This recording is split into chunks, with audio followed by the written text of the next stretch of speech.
my friends. Many of you know me because of food in one way or another. Food has been a driving force in my life at almost every turn in my journey. The significant events that have moved me through my life have always connected to food. When I was a child in the 60s, as I look at many of the women on stage with me, they are younger. I grew up in a time very different than today, especially where food is concerned. It was before crock pots, which became popular in the 70s when women were entering the workforce in large numbers and were expected to have a dinner on the table within minutes of getting off of work. It was certainly before microwaves, which did not become affordable for most people until the 70s. I was in my late teens when I purchased my grandmother a microwave, which she would never use for fear that it would X-ray her. Most importantly, it was before food stamps or EBT as we know it today. Food stamps did not become generally available in Illinois until the Food Stamp Act of 1964. In other words, there was no official safety net for hunger. You see, my grandmother did most of the hard work of feeding me. My mother was married 6 times, and I'm illegitimate. So between bad marriages, drunks, abusive relationships, and in general, poor parenting, my grandmother would pull me back to live with her since she was rescuing me most of the time. She cleaned houses for a living and was most proud that she cleaned the homes of ISU's professors. She worked very hard to provide for me, but it was tough stuff. Here's a shout out to the grandparents raising their kids today. It is tough stuff. If I lived with my mom and whatever husband she was with at the time, it was hard to keep track. I lived with varying levels of abuse. Additionally, poverty prevailed, and there was no safety and no food. I found safety with my grandmother, but still very little food. One of my most vivid memories was that of visiting the day-old bread store in Bloomington on South Bunn Street. I think it was a Wonder Bread store. I'd ride my bike there after school and dumpster dive for donuts. I'm pretty sure one of the employees would save the donuts and put them out just before they closed because she knew I'd be there to get them. I made a daily route to dumpster dive from the mid to late 70s just to have food to eat. As I grew older, the home situation became worse. The last husband she had was a violent guy who liked to hit me. He tried to slap me one day, and I ducked and I ran up the stairs. His hand slammed against the door frame, the lock plate part of it, enough that it cut him and he needed stitches. On his way out the door, he yelled that I better not be there when he got back. I believed him and left home. I was 15, and it was 1973. I simply walked into Bloomington High School the next day and withdrew from school. I told my industrial foods teacher, Mary Jane Brady, that I had to withdraw from school and find a job.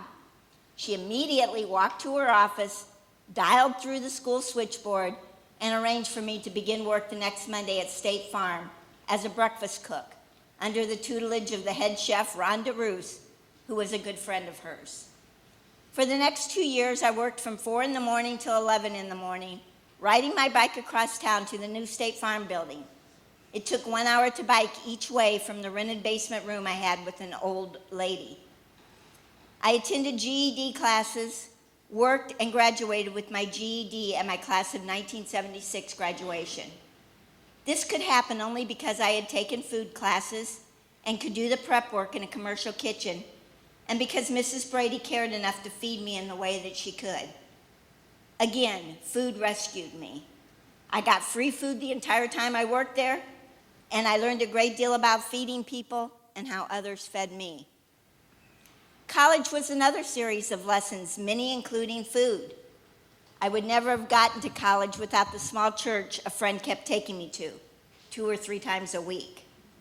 They became a safe family for me.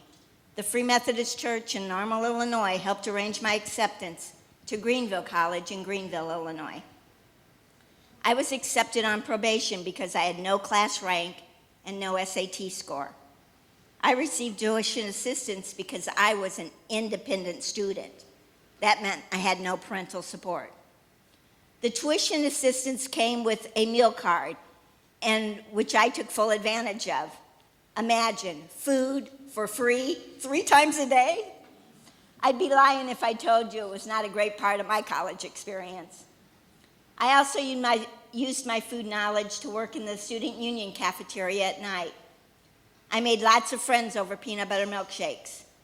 One of those friends was a PK, a preacher's kid from Canada, who in spite of being in that very conservative academic environment, helped me to identify as a lesbian and experience first love. I could finally find safety and love with another woman and know that it was the way I would live in the world. Today, I'm in a 20-plus year relationship with a wonderful woman, my partner, Melinda. Finding out you are gay in 1980 was not an easy find. It created lots of problems in this conservative environment, but I survived and I grew. From academic probation to summa cum laude in 4 years, with a double major in outdoor ed and philosophy of religion. And a meal card. What more could I want? It was 1980 when I graduated college. I was lucky to be able to leave that environment and begin to explore the many parts of me I knew little about. I moved to Danville to actually spend time with my biological dad, whom I had met at my GED graduation for the first time. Danville was a pretty frightening place in 1980. The David S. Palmer Civic Center was opening that summer. The downtown mall was still there, and one of the many part-time jobs I obtained was at the Sears store that was downtown. And already rumors were flying about the GM factory shutting down. I lost my job as a part-time naturalist at Kickapoo at the end of the first summer when the state budget was in the toilet. Jobs were nowhere to be found in 1980 Danville. I turned to what I knew, food. I managed 3 of the convenient food marts for several years until my 7-Up driver introduced me to Senator Babe Woodard, who recommended me for a job at the prison, and guess what? Dietary. Yep, I was now supervising felons while they were cooking for 2,000 other felons. Once again, food opened the door for me. That began a 28-plus year career in IDOC that included 8 official title changes and more than a dozen different job duties. It started in the Danville CC Dietary and ended as an acting assistant warden at Logan Correctional Center. I learned a great deal. I met some good people. Many of them were inmates. I still to this day have a few dozen inmates who reach out and feed me regularly. I worked with great staff, and most of us managed to retire and walk safely away from that work environment. Even tonight, several are in attendance here, and I will always respect the work we did every day to make it a better environment for staff and inmates. In the prison system, food is everything, and not just physical food, but mental food in the form of knowledge and spiritual food that looks like honesty, integrity, and humanity. It could be an extra slice of bread, a book discussion, or an honest answer spoken with understanding and compassion. Those 28 years taught me that feeding others and being fed is an everyday requirement. It is all about surviving and growing at some level every day. When I retired from IDOC, I wanted to remove myself from any reminders of doors locking behind me, and often the very sad reminders of a failed system of justice. I wanted Fred with fresh air, happiness, peace, and no one calling me out my name. So what did I do? I started a market garden and organized what is now the Danville Farmers Market.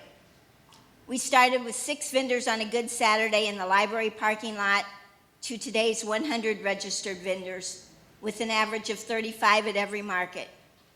We have grown in many ways, and while I am reminded weekly of the many struggles that happens when you grow, I am proud to wear the Market Mom hat.